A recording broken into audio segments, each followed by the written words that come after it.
Assalamualaikum. Saya sekarang berada di Kamp Hadidi di Sarmada.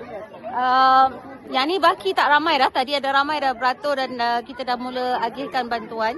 Kawasan di sekeliling, kalau nampak di bahagian belakang sana tu, ada ada bangunan-bangunan baru yang sedang didirikan.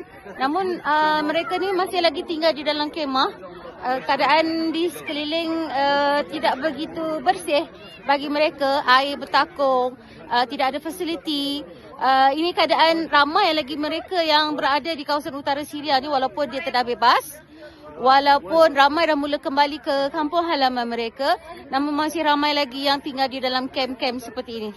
Boleh lihat ya, ni anak-anak di sini. Baik. Mata dia Masya Allah. Dia nak tengok gambar. Okey. Jadi saya mengharapkan ya orang ramai teruskan memberikan bantuan kepada mereka yang berada di kawasan ini.